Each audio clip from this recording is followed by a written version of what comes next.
Hi, and welcome to THORsday Comics. I'm Tom Scioli, author of I Am Stan, a graphic biography of the legendary Stan Lee.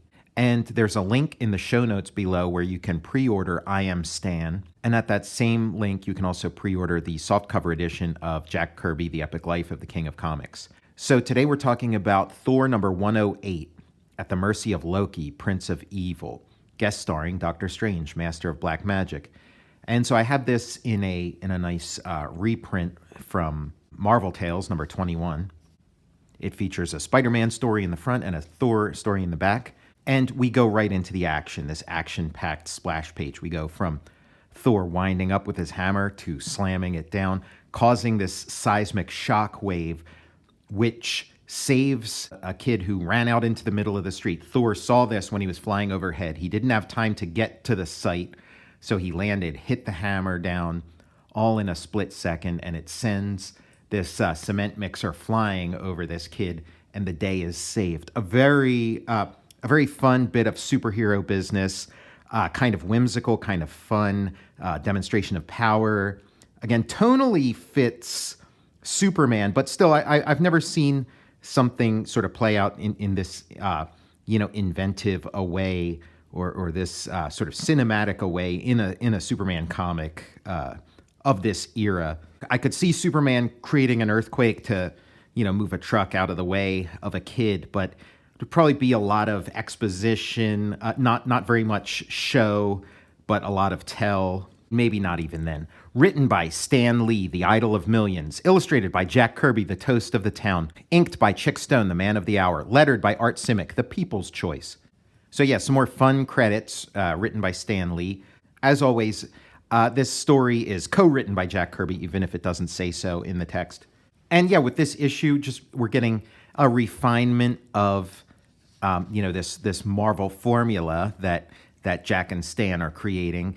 And Chick Stone's inks are looking just great. This issue feels very poppy. The Chick Stone inking gives it that pop art feel.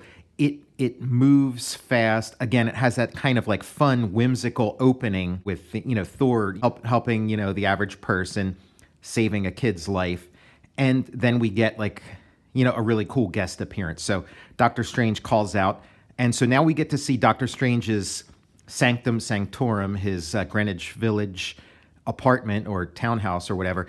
And we get to see it through Kirby's lens. Doctor Strange is a Steve Ditko, Stan Lee creation. Jack Kirby does have his hand in it from time to time, drawing covers, and sometimes in the course of drawing a cover, creating new characters. One, for instance, would be the visual of the Dread Dormammu, and I'll have to do a separate video about that because it's kind of a cool story. And so we see, what Jack's version of Doctor Strange's Sanctum Sanctorum is, and he's got, all these little statues and things, again, very, very beautifully rendered. And Doctor Strange is in trouble. He just had a battle with Baron Mordo, and he's in bad shape. So this looks like a job for Dr. Don Blake. Thor can't do much for him, but the healing hands of Dr. Blake can. We get this is probably my favorite panel of this issue. It's just, it's a lot of real estate, big, beautiful, 2/3 of the page, and it's, some hospital drama. It's this sort of urgent, operation he has to do, a little out of the ordinary. And I do like when there's this balance struck between the Don Blake and Thor personas. I always kind of had this idea of if I did the Thor series, I would make it kind of like the TV show House or something, one of those medical dramas where every issue there's some kind of medical mystery, some sort of, weird, rare ailment that shows up at Dr. Don Blake's office, and he has to, solve it. And sometimes the solution involves something maybe supernatural or something that Thor has to get involved with to defeat, but to make the medical drama part of the superhero formula. So I think that would be a pretty cool winning formula. I don't know if that would be my first choice of the way to handle Thor if I were to do it now, but this was an idea I came up with some years ago, and I think it still has legs, still applies, even though I don't think Dr. Don Blake has been part of the Marvel Comics in any significant way, maybe since the 80s. And so he gets the call. Dr. Don Blake hears the call from Odin that, the gods are at war. They're going to war and they need his help. And Don Blake can't answer the call because it's a life or death situation with Doctor Strange. So, look at this beautiful panel here. You go from that like urgent medical drama, Ben Casey or something, into this, phantasmagorical, Never Never Land with this really cool looking horse that looks like something, straight out of Masters of the Universe. And so Odin has to go to war without his son, and he's pretty mad about it, that his son did not answer his call, and Loki's loving it. And now that Asgard's been cleared out, he takes advantage of this moment, turns into a little bug, flies past Heimdall, and now Blake and Doctor Strange are talking. And as of yet, Doctor Strange does not know Don Blake's secret. Really nice close-up on his face, great shading. I like the way Kirby draws Doctor Strange. And so now there's a guy with a walking stick just like Don Blake's who shows up at his office, starts to fall. Don Blake catches him, and then he does the old switcheroo with the walking sticks, throws it out the window, and guess who he is? Loki. He's Loki. In the confusion, he grabs Jane Foster, shoves Don Blake. Don Blake hits his walking stick. "Who is the fool now, my witless foe? That is the first part of my cunning plan. It was your cane I threw out of the window, not mine." So Loki goes, bouncing out of there. And now, again, it's denied the powers of Thor.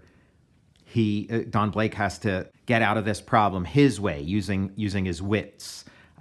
Like we saw in the previous issue. It's a fun formula. And again, goes back to like the Billy Batson, Captain Marvel, Shazam days, which the Marvel store certainly owes something of a debt to. Shazam 2 now in theaters, a movie that we'll be reviewing on an upcoming episode of the Total Recall show. So he's calling out to help from Odin, but Odin's not answering the call, and it's because he's vacated Asgard in that war. Don Blake's got to take a cab, and he goes to the one guy who can help him, Doctor Strange. So Doctor Strange does his out-of-body experience. His ectoplasmic double is released from his body, and he goes searching for Don Blake's walking stick. Don Blake doesn't tell him why the walking stick is so important, just that it's a matter of life or death, and Doctor Strange owes him his life, so he'll do him that favor. He finds that somebody's using it as a fishing pole. He gets in a tug of war, but these guys look pretty tough. I think Dr. Blake's kind of in for it. But then the living ghost of Doctor Strange scares them off. He's got his stick. Bam. He's Thor. It's action time. Odin has come home, and now he's trying to think up a punishment for Thor for not responding to his call. He summons Thor back home, but Thor says no. He's miffed that Odin didn't answer his call, but I feel like that's a little bit of a continuity glitch because it seems like he was aware that Odin was leaving Asgard and just couldn't answer the call. So, he should know that Odin just didn't answer the call because he wasn't there. But, fine, whatever. And now we get a little, if the Doctor Strange guest appearance wasn't enough, we get a visit from the Avengers, who Thor shares a book with. And he can't stay and talk to them either. The Avengers! You were maybe expecting the Beatles? So he's got to get out of there. Nice little shot here. Flies up to the Empire State Building. Does some kind of like magic thing with the electrons to try to detect Loki's aura, try to find him. We're getting into all this Doctor Strange sort of mystical kind of stuff, so why not start talking about auras? And he tracks Loki, and we get a nice little fight. This isn't like, Orion fighting Calabac or Thor fighting Ulick, like he will in later issues. But it's a nice little fight between Thor and his archenemy. And we get this sort of powerful throw, great inking, very, just a very like Kirby look as Thor throws this hammer, splits this rock. Loki dodges. Loki's doing a lot of dodging. And then he kind of presses Thor up against a tree or something. There's a little bit of, wrestling back and forth. He knocks Loki back. Loki does a little bit of, acrobatics, throws Thor into a hole that he dug for him. And he says, you know what, Thor, I've been keeping Jane Foster locked up in limbo. And you know what? Now I'm going to kill her. And so he sends this big zap. Thor and Don Blake's buddy, Dr. Strange, puts a shield around her, protects her, takes a lot of Dr. Strange's strength when he's still recovering from his near-death experience. I did as Blake requested. The girl is safe. Thor climbs up out of the hole, starts wrecking the whole forest. Loki is not having a good time. And there, in the lonely Adirondack forest, Loki finally feels the full force of one of the most powerful blows in the universe. The pulverizing knockout punch of the mighty Thor. Though that awesome blow would have shattered a small mountain, it only dazes the powerful Loki. But that is enough to achieve Thor's objective. Free Jane Foster from limbo or feel my wrath again. No, enough. Yeah, Loki may not be as muscle-bound as Thor, but he's still a god, and he can take a mighty beating. Loki brings back Jane Foster, and then Loki gets summoned back to Asgard, grabbed by this sort of, random Asgardian who's carrying him back. And Odin says, Thor, my son, your battle with Loki was a valiant one. I witnessed your courage, your skill. Odin is proud of you. Thank you, noble father, and I apologize for my intemperate behavior towards you earlier, but now I must return the girl before she awakens. Still he loves the mortal girl, the female he can never be permitted to marry. What am I to do with my strong-willed son? Again, we get, Odin as like the sort of giant Jor-El head, disapproving of Thor's romance with Jane Foster, much like, Jor-El in the Donner cut of Superman 2. Which, the more I read these Thor comics, the more I'm convinced that Richard Donner and Tom Mankiewicz were sort of, and maybe even Mario Puzo too, were sort of drawing on this. And so Thor flies away. A fun issue, fast-paced, bouncy, lots of cool guest appearances. Minimal Doctor Strange, but still, we don't get to delve too deeply in his world, but fun. It was cool seeing some fisticuffs with Loki, which we haven't seen from Kirby in a while. There's sort of much more dramatic, high stakes battles with Loki to come, and just high stakes stuff with Jane Foster being in danger to come. But this is a nice, fun little bouncy little story, beautifully drawn. A really great example of what superhero comics can be, when done right. Nothing earth-shattering, but just like a really fun, inventive entertainment, well worth your time. So now for Tales of Asgard, which is not reprinted in this book. So here it is in its inked but not colored form. Tales of Asgard, home of the mighty Norse gods, trapped by the trolls. So we get a nice view of the artwork and Vince Colletta's inking, fantastically written by Stan Lee, faithfully drawn by Jack Kirby, fabulously inked by Vince Colletta, finally lettered by Art Simic. And so this sort of, mysterious fur-clad warrior with his staff comes to visit King Sindri.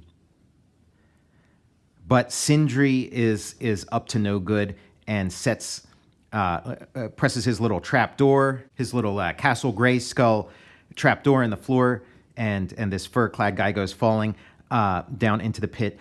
Just seeing the strength of Vince Colletta's inking. Like, he really is like a great fit for Thor. And like where he really shines is with sort of like, fur textures and wood. And just look at the inking there. There's something going on with Vince's brush, like the hairs are split on it, or something up with like his crow quill pen, whatever it is he's using. He's getting this great double image, which I'm sure became part of his bag of tricks and was an effect he was aware of, and just, and what made his work, just look really nice. But it's giving it this sort of, it's creating like a double image. Each one of those hair strokes creates like two identical lines next to each other. And so it creates almost this sort of three-dimensional effect where it seems like the fur is on a different plane from the rest of the drawing, because the double image makes your eyes think that it's not quite in focus. So like the hand is perfectly in focus, but the fur is not. So it's It's a really mesmerizing effect. It's an effect I've used. It's really effective if you want to make like starscapes, make a couple stars in the background, and it really makes them seem like they're distant because the two little dots next to each other, and it'll, do this interesting thing to your eyes. This mystery guy goes tumbling down into the pit of trolls, where trolls are going to put him to work mining for the rest of his life. And there's another Asgardian there who's been trapped all this time. And the stranger rips open the bag he's been carrying with him all along, and we see something familiar. It's a hammer we recognize. And so we got the Conan, the wheel from the Arnold Schwarzenegger Conan movie. And these trolls, again, we're getting an established continuity within the Tales of Asgard. We have King Sindri, who we've seen before. We have the trolls, who we've seen before, most notably in Avengers #1, where they sort of, grab you and try to pull you underground. And so we see that stranger was Thor, and this has been a rescue mission to get all these Asgardians out of here.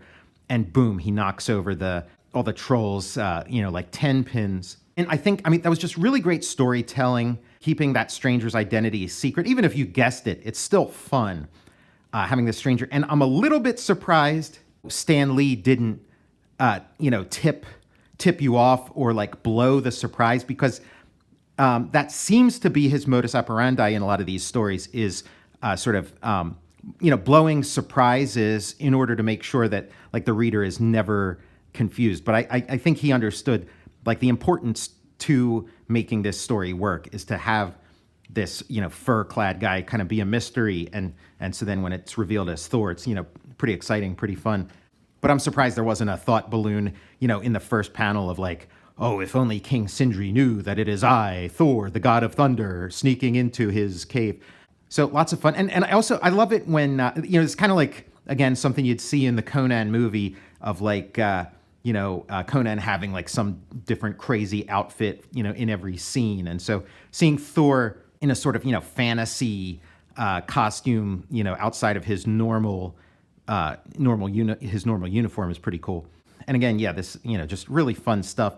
Breaks everybody free. They bust out, and then he seals up that little, troll kingdom, hopefully forever. Ending this story in operatic fashion. Just the things you can do in 5 pages. Just this exciting action story. And it's just sort of a gift to the reader. It's like a little bonus at the end of Thor. Again, like cementing why Thor is my all-time favorite Marvel series. That's a lot of bang for your buck. You weren't getting anything like this really anywhere else in comics, except from Jack Kirby. But even within Kirby's work, I feel like this Thor stuff was like a step above what he was doing in the other books at the same time. I think this whole milieu really spoke to him, and I think it also like brought out a lot of Stan's strengths too. He could be a little more florid and a little more verbose and a little more inventive with his language. And it's, very appropriate to this series where you'd get sort of, varying results in other ones. Love this issue. I hope you enjoyed it too. I'm Tom Scioli, author of I Am Stan, a graphic biography of the legendary Stan Lee.